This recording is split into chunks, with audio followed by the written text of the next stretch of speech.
Boyd Zontelli, legendary endurance riding champion and internationally renowned horseman, is about to share with you the physical, spiritual, and mental riding techniques that have made him among the most honored and respected endurance riders of our time.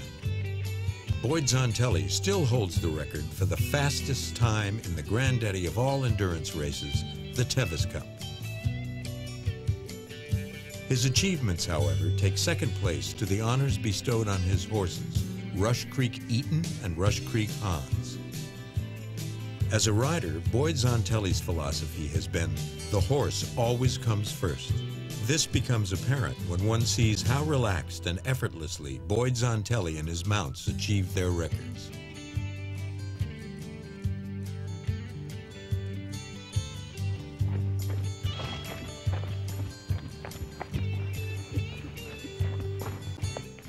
So everything I learned about horses and riding, I learned from horses. I had to go deep down inside of myself and see why and how I did what I did with horses. But once I was able to do that, I understood how to put into words how to become one with your horse.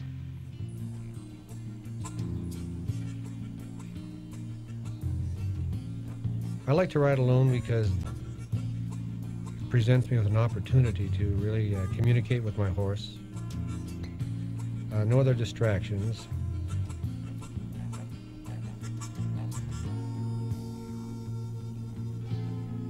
It creates an atmosphere that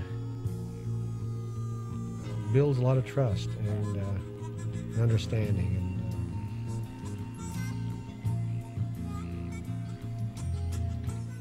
To maintain and use that energy efficiently, you've got to think in terms of harmony and relaxation. And you're the only one that can give this to him. Always remember the horse comes first. The only thing that gets in the way of the horse is you. Another way to conserve energy is to get off and give him a break. This doesn't mean you have to stop. You might even want to stretch a little too.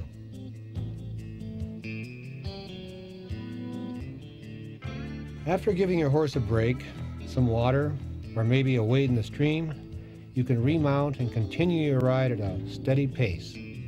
Just remember the horse always comes first.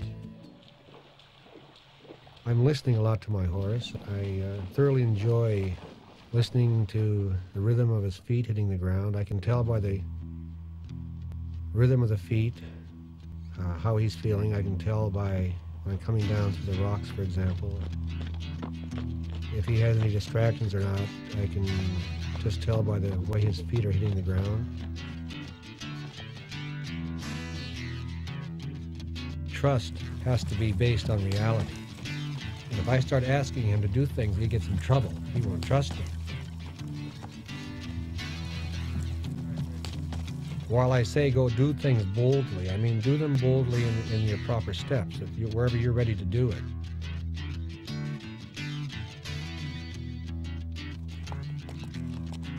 And that gives great satisfaction.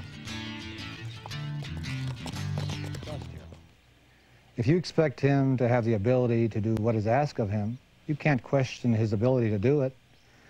You've got to approach everything boldly and with full commitment.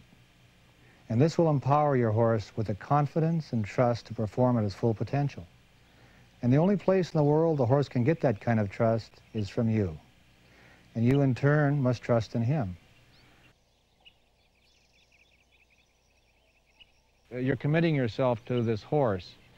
And there's something about when that happens, that horse commits back to you.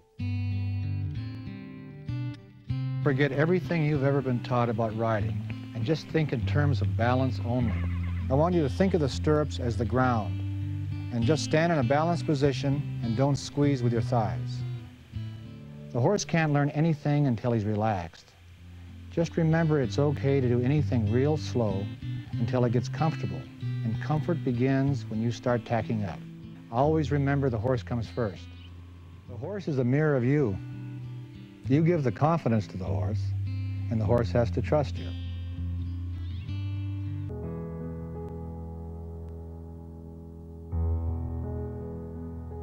I hope you enjoyed our time together. And remember that in addition to our mutual love of trail riding, Whether it is for pleasure or competition, we also share a love for the most mystical, most generous animal that God ever created, the horse. And this gives us an awesome responsibility to treat this magnificent creature in a fair and honest way, and to become one with him.